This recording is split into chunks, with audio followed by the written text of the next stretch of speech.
Ladies and gentlemen, welcome back to a brand new episode of On the Brain with me, your host, Caleb B. Davis.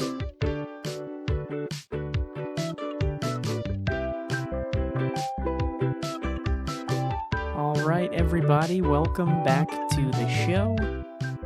If you're listening to this, congratulations, you've chosen chaos. And Lillian and Eleanor, let's catch you up to speed with circa April 2026. What was up with that? I'm sorry, and you're welcome. My weekend consisted of a lot. I had a lot of fun with Madison and the girls. We went to my parents' cabin in East Texas, just a little north of Tyler, and that always consists of enjoying some drinks, some adult beverages responsibly, doing some golf carting around in their little private neighborhood out there. My dad took my wife and I with him out on his boat. Unfortunately, at this part of the episode is where my rant is about to begin. I cast my line in, and I'm reeling my bait back. I got a pretty solid hit. I really did. I got a nice little strike. Madison's reeling problems, and immediately it's in my hands, and she says, "Fix this." Her claim is, I'm never going to let her live this down, and she might be right. And so I look at her, and I had just reeled back in, and I was like, I was just about to catch this fish. So what I did, as a gentleman, I threw my bait right back where I got that bite, like a gentleman. And then I hand it to her, and then the rest of the time I was on the boat, my fingers were shaking because it was cold as shit, and I was trying to thread a fishing hook in the dark. As soon as that lure hit the water, I knew she was going to catch a fish. I looked at my wife, I said, "And you're welcome in advance." And she said, "For what?" And I said, "The fish you're about to catch." And clockwork, she's reeling back this bait. Boom. She caught a nice 2.5 pound bass. I was like, hey. She was really excited. I, of course, was happy for her. I was jealous, and I was frustrated because it's fishing. Everyone wants to catch the fish. As dad and father of a household now, when I'm out on the water, I do the least amount of fishing because I'm setting everyone up. My girls can't even fish yet, dude. When I have 3 in the house who are like, me, I need you to fix my fishing rod, me.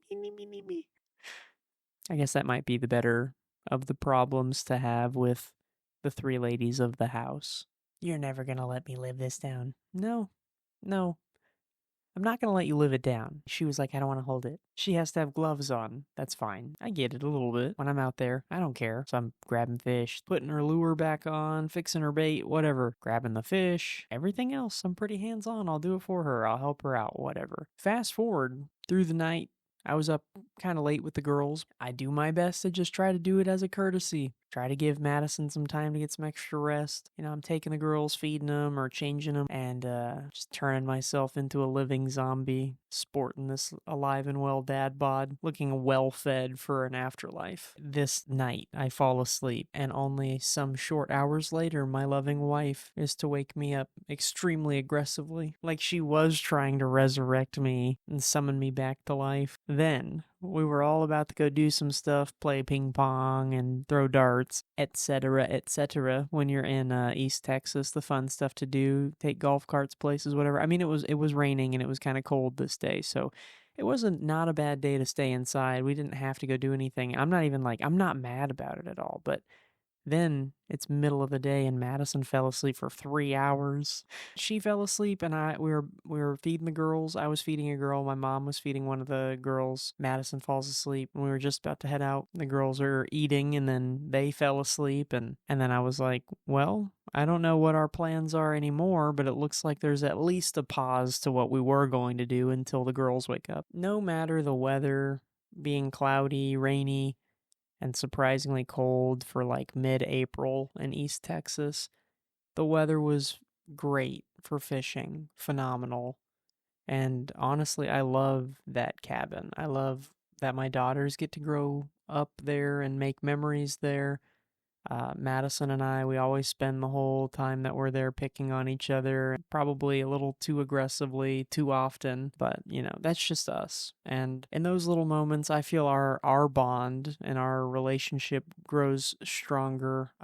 That's always enjoyable for me. I really do love that. I appreciate her so much. She's amazing to me and to our whole family, what she does for us all constantly. And Madison and I had this miscue where she was very violent and aggressive and trying to summon me back to life that morning, then had the audacity to fall asleep on me and act like I had no reason to call her out on anything.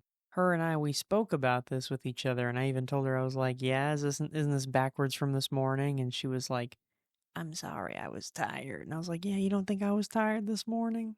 I got over it. I laughed. It was funny. It's okay. The girls they're trying so hard to crawl too. They've been working up to falling asleep and needing rest like that. They're rolling and pushing up, getting into these almost crawling positions. They're super adorable and incredibly determined. It's terrifying. Once they start crawling, my life becomes a full-time search and rescue operation. I'm not emotionally ready for the little cries when they're going to bonk their heads on everything, when they scatter around the room like little rats in Ratatouille. And at that point, when Madison and the girls were asleep, I had just a little bit of time to myself. Not quite enough to sleep, and plus that would be just a little too easy, but enough time to watch Tim Burton's Frankenweenie. Talk about reanimating a wiener. There's a joke in there. I'm not gonna spoil it here, but this is fatherhood. It's a big moment of freedom, reanimating wieners and fatherhood, watching Frankenweenie. And then to top off the week, my boss farted at work while I was on a phone call. A real one. Not like, oh, was that the chair? That type of shit. And I had to keep my composure like a professional. I'm going to be upfront with you. If that was me or any of the two other of my coworkers that were in that room with us and we had ripped ass and almost shit ourselves the way it sounded, he would have never let us work a day in our lives where we clocked in and didn't have to hear about that story. So I'm debating on calling him Farty for the next week or so. He really would have never let us forget. I was so upset with my coworkers who were in the room with me. I was engaged on a phone call. I wasn't getting off this phone call anytime soon. And they're both to my left. And it was the workplace fart heard round the office, I would have to say. I mean, nobody else heard it, I don't think, but I definitely did. And I look over and I'm like, what the hell? Both my other coworkers were just sitting there. I feel like they did start trying to type louder to see if they could get through it, because there just weren't many of us around. But my head definitely whipped, and I feel like they know. I feel all concerned parties, the farter and the two farties over there, the people who had to sniff with me, those ones sitting and sniffing with me, they knew I looked. The farter knew I looked. Everyone knew I looked. No one acknowledged me. I looked back at my computer and I'm like, I need to get off this phone call immediately. Wrapped the phone call up while it was getting wrapped up. I'm going to tell you something, okay? I think this is going to allow me to legitimize that I'm telling this story here and that I haven't disclosed where I work. If you know me personally, you know where I work. I'm not going to report this to HR because I'm not a little bitch, but there are some stories that I should tell here, and I feel like I've already told the story about how I got misgendered at a Stars game. Ha ha ha ha, Mr. Lesbian Shoulder Lady Hips over here. Hoo hoo hoo hoo hoo. Don't wear fucking hoodie sweatshirts and a fucking hockey jersey, or you're definitely gonna get felt up and groped and then a drink bought and asked to Uber home with a Dominican man. Doesn't always pan out with a 6-pack of pork tamales. Anyways, my boss has been making fun of me because I've told him that story where I'm like, yeah, I got misgendered at a Stars game. I think it is kind of funny. I mean, I have to try to find it funny. And there's been other times, too, I joke about how people say, hey, Mrs. Ma'am, on the phone. And that's cool. I don't care. I've gotten over it. That's what it's been my whole fucking life. I never imagined there was going to be a day where I'd be excited to be like, I'm definitely getting called sir today. I feel like I'd have to really lose quite a few of my T cells and start going to clinics before I'm that humbled and... Dude, I'm so sorry. I know it happens to a lot of people that are weak.